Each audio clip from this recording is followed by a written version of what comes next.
कुरान का पैगाम बिल्कुल साफ है। जिसने एक इंसान को कत्ल किया, गोया उसने पूरी इंसानियत को कत्ल किया, और जिसने किसी एक जान को बचाया तो उसने मानो पूरी इंसानियत को जिंदा कर दिया। हर मजहब में यही पैगाम दिया गया है, लेकिन अफसोस की बात यह है कि आज लिंचिंग को मजहब में बांट दिया गया है।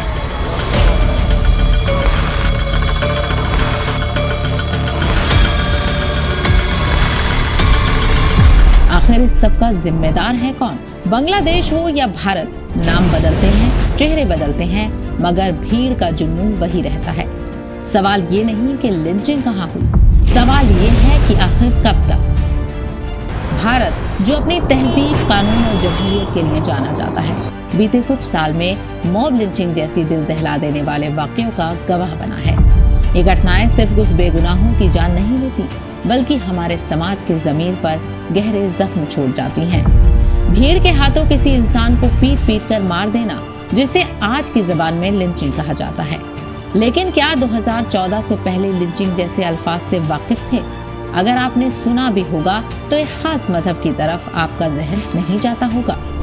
अखलाक, तबरेज, पहलू खान, कन्हैया लाल जैसे नाम आज भी जहन में आकर जिस्म के रोंगटे खड़े कर देते हैं, दिल परेशान हो जाता है। वहीं यूपी सरकार ने तो अखलाक खान के मुलजिमीन का केस वापस लेने का हुक्म दे दिया था। बाद में कोर्ट से यूपी सरकार को फटकार लगी और केस पर दोबारा से सुनवाई होने लगी। लिंचिंग का सबसे दर्दनाक पहलू ये है कि इसमें इंसाफ अदालतों से छिनकर भीड़ के हाथों में चला जाता है। शक, अफवाह या नफरत की बुनियाद पर किसी को मुजरिम करार दे देना और उसकी जान ले लेना, ये ना कानून है, ना धर्म और ना ही इंसानियत। लिंचिंग सिर्फ एक शख्स की मौत नहीं होती, बल्कि उसके साथ उसके घर के सपने, माँ बाप की उम्मीदें और बच्चों का मुस्तकबिल भी मार दिया जाता है। कुछ ऐसे ही केसेस आपको याद दिलाते हैं। दादरी कांड 2015। उत्तर प्रदेश के दादरी में अखलाक अहमद को सिर्फ इस अफवाह पर मार दिया गया कि उनके घर में गौमांस है। क्या अफवाह इंसान की जान से बड़ी होती है? वहीं पहलू खान मामला 2017 का है। राजस्थान में पहलू खान को गौ तस्करी के शक में सरेआम पीटा गया। पहलू खान इलाज के दौरान जिंदगी की जंग हार गए, मगर उनका सवाल आज भी जिंदा है, अगर कानून है तो भीड़ क्यों? वहीं झारखंड का तबरेज अंसारी 2019 का मामला भी आपको याद होगा।